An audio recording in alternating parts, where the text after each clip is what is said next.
വെടിനിർത്തൽ പ്രഖ്യാപനത്തിന് ഏതാനും മിനിറ്റുകൾക്ക് മുമ്പ് വലിയൊരു പ്രഖ്യാപനം മറ്റൊരാൾ നടത്തുകയായിരുന്നു. തൻ്റെ എക്സ് അക്കൗണ്ടിലൂടെ ഡൊണാൾഡ് ട്രംപ് പറഞ്ഞൊരു കാര്യം, ഈ വെടിനിർത്തലിന് അമേരിക്ക ഇടനിലക്കാരനായി നിന്നു. തൊട്ട് പിന്നാലെ തന്നെ ഇന്ത്യയുടെ ഔദ്യോഗികമായിട്ടുള്ള ഒരു അറിയിപ്പും വന്നു. ഇത് രണ്ട് രാജ്യങ്ങൾ മാത്രം തമ്മിലുള്ള ഒരു ചർച്ചയായിരുന്നു, മൂന്നാമതൊരു കക്ഷി ഇതിനകത്തില്ല എന്നുള്ളത്. യഥാർത്ഥത്തിൽ അത്തരം ഒരു നടപടിയിലേക്ക് ട്രംപ് നീങ്ങാൻ കാരണം എന്തായിരിക്കാം? വൈക്കം മുഹമ്മദ് ബഷീർ ഇപ്പോൾ ജീവിച്ചിരിപ്പില്ല.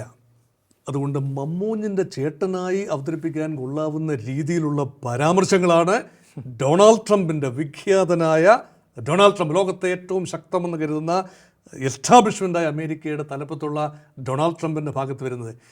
അപ്പോൾ തൻ്റെ കിരീടത്തിൽ ചില പൊൻതൂവലുകൾ വേണമെന്ന് ആഗ്രഹിക്കുന്നത് 78 വയസ്സുള്ള ഒരു വൃദ്ധനായ ഡൊണാൾഡ് ട്രംപിന് ആഗ്രഹമാണ്. ആ ആഗ്രഹത്തെ നമുക്ക് തുച്ഛീകരിച്ച് കാണാനാവില്ല.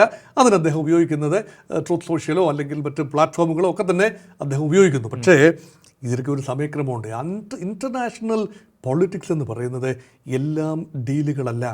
ഒരു ബിസിനസ്സുകാരൻ പൊളിറ്റിക്സിലേക്ക് വരുമ്പോൾ, ഡൊണാൾഡ് ട്രംപ് ബിസിനസ്സുകാരനാണ്, അദ്ദേഹം പൊളിറ്റിക്സിലേക്ക് വരുമ്പോൾ എല്ലാം തന്നെ ഡീലുകൾ എന്ന രൂപത്തിലാണ്.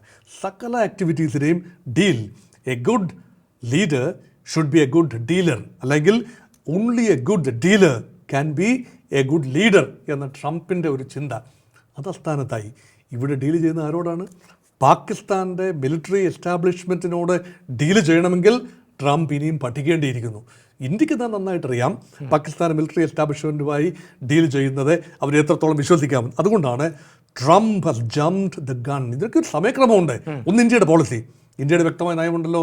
ഇന്ത്യയും പാകിസ്ഥാനും തമ്മിൽ പ്രശ്നമുണ്ടായെങ്കിൽ സിംല കരാറിൻ്റെ അടിസ്ഥാനത്തിൽ ഉഭയകക്ഷി അടിസ്ഥാനത്തിൽ പ്രശ്നം പരിഹരിച്ചിരിക്കും. തേർഡ് പാർട്ടി മീഡിയേഷൻ, അതായത് ഒരു മൂന്നാം കക്ഷിയുടെ മധ്യസ്ഥത ഇന്ത്യക്ക് ആവശ്യമില്ല.